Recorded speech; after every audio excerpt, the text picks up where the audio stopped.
오래간만에 전해드리는 배구 소식입니다. 11월에 처음 전해드리는 것 같군요. Dr. Quacks in the Volleyball Magazine. 첫 번째 소식입니다. 진란징이 뛰는 중국 리그 경기를 안방에서 볼 수 있게 될 전망입니다. 한국 여자 배구를 대표하는 아이콘인 진란징의 경기를 스포츠를 전문적으로 중계하고 있는 스포티비가 진란징의 소속팀 상하이 경기 전 경기를 중계한다고 16일 밝혔습니다. 진란징은 21-22 시즌 중국 리그 개막 준비를 위해 지난달 22일 출국했습니다. 그는 중국 도착 후 중국 방역 당국이 정한 2주간 자가 격리를 마친 뒤 최근 소속팀에 합류해 훈련을 시작했는데요. 스포티비는 오늘 27일 열리는 상하이와 라오닝의 경기부터 21-22 시즌 중국 여자 배구 리그 중계를 시작합니다. 스포티비는 진란징이 터키 리그에 뛰던 때부터 중계를 한 2년이 있습니다. 진란징의 터키리그 진출 첫 해인 2012년도 시즌에는 당시 소속팀 페네르바세의 CEV 주최 챔피언스리그 경기를 KBS N스포츠가 중계한 적이 있었고요.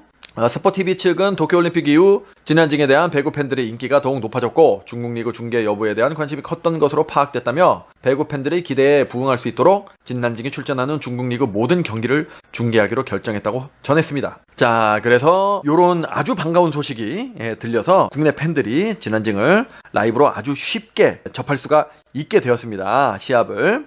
자, 그래서 당초 계획되었던 저희 채널의 이번 중국 리그 시즌 운영 방향이 원래 계획은 돌팔이 배구 매거진 채널에서 중국 말로 나오는 그런 중국 방송을 이제 라이브 QQ라는 사이트를 통해서 동영상을 캡처해서 그 화면을 시청자들과 같이 일부 공개 영상으로 시청을 하면서 대화를 나누면서 돌팔이 배구 매거진의 코멘트를 같이 들으면서 라이브로 시청을 할 계획을 제가 갖고 있었는데요. 그거를 이제 취소를 해야 되겠습니다. 원래 진란징의 아주 박진감 넘치는 생생한 라이브 시합을 한국에서 그동안 중계를 중국 예전 1718 시즌에 안 해줬기 때문에 이번에도 당연히 좀 안 해줄 거라고 생각을 하고 중국말 들으면서 시청자분들이 각자 보는 것보다는 저랑 한국말로 대화를 나누면서 조금씩 제가 알고 있는 중국 리그의 상황이라든지 그런 배구의 그런 이모저모를 같이 대화도 나누면서 드립도 치면서 농담도 같이 주고받으면서 일부 공개로 그 고정 시청자분들과 보면 재미있겠다 싶어서 라이브를 예정을 했었는데 당연히 스포티비에서 저보다 훨씬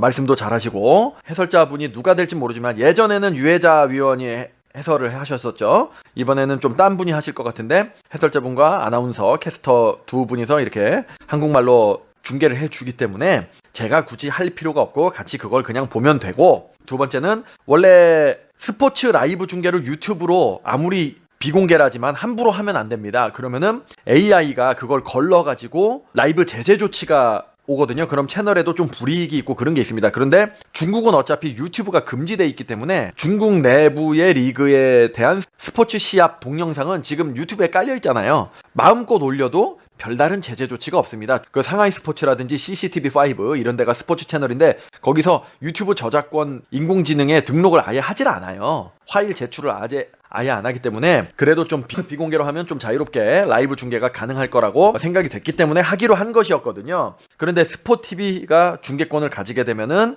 그게 어렵지 않겠느냐, 이렇게 저는 전망을 하고 있습니다. 그래서 라이브 중계는 취소를 하겠고요. 아쉽지만 저랑은 대화를 나누지 못하지만은 스포티비 화면을 통해서, 스포티비 나우나 온이 아닌 스포티비라는 자체 무료 채널이지 않습니까? 그러니까 무료로 생중계를 마음껏 볼 수 있다는 굉장히 바람직한 상황이 됐기 때문에 그렇게 보시고, 두 번째는 리뷰는 일단은 예정대로 진행을 할 생각입니다. 그러니까 스포티비에서 나오는 시합을 제가 녹화를 해서 예전에 V리그 흥국생명에서 진란징의 시합을 제가 일일이 요약을 해서 리뷰를 해서 제가 업로드를 했지 않습니까? 그런 식으로는 일단 해보려고 합니다. 아마 근데 이제 예전부터 스포티비는 그 본인들이 중계권을 가진 시합을 요약을 해서 업로드를 한다든가 또는 전체를 업로드를 해도 그 업로더에 대해서 막 제재를 가한다든가 그러진 않았거든요. IOC나 또는 VNL 같은 경우는 막 차단을 먹이고 막 이러지 않습니까? 그러면 업로드를 할 수가 없어요. 고생해서 만들어 놓은 영상을 업로드를 했는데 전 세계 동영상 차단이 되면 그냥 헛수고 아닙니까? 그러니까 시도조차 할 수가 없는데 스포티비는 제 생각에는 그렇게까지 하지는 않을 것 같습니다. 그래서 요약 영상은 일단은 업로드를 하도록 하겠습니다. 그거는 추후 상황을 봐가면서 변경이 될 수도 있지만은 일단은 업로드를 예정대로 생각입니다.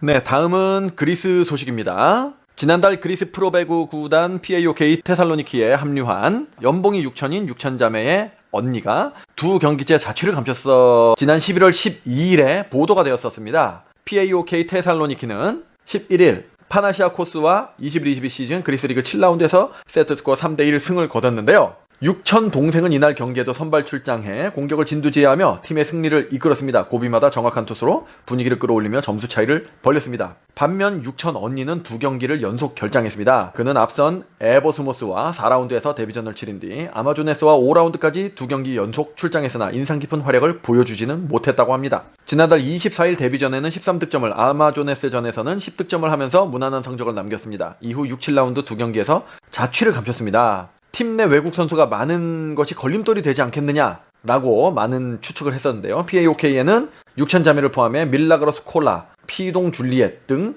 4명의 외국인 선수가 있습니다. PAOK는 14일에 ASP 테티스와 리그 8라운드를 앞두고 있었는데요. 8라운드에 6천 언니가 다시 출전할 수 있을지 이목이 쏠리고 있었던 상황이었는데 6천 언니가 출국 한 달여 만에 귀국한 것으로 11월 15일에 보도가 되었습니다. 15일 중앙일보 보도에 따르면 6천 언니는 최근 무릎 통증을 느껴서 12일 한국으로 돌아왔습니다. 정밀 검진을 앞둔 6천 언니는 방역 지침에 따라 현재 자가격리 중인 것으로 알려졌습니다. 국내 리그에서 뛸 당시에도 왼쪽 무릎 연골 쪽이 좋지 않았던 6천 언니는 PAOK 테살로니키 합류 후 충분한 훈련을 하지 못하고 실전에 투입됐다가 통증을 느낀 것으로 전해졌습니다. 이에 대해 그리스 병원 측은 관절경 수술로 무릎 연골 주변을 정리하면 6주 재활을 거쳐 코트에 설 수 있다는 소견을 냈지만 그는 한국에서 정밀 검진을 선택했고 결과에 따라 수술을 진행할 예정으로 알려졌습니다. 그의 귀국에 대해 그리스 현지 매체 보스턴 스포츠는 소속팀이 현지 의료진과 물리치료사 등을 지원하기로 했지만 한국 의료진을 선호해 귀국을 택했다면서 상태가 호전될 때까지 최소 연말까지는 한국에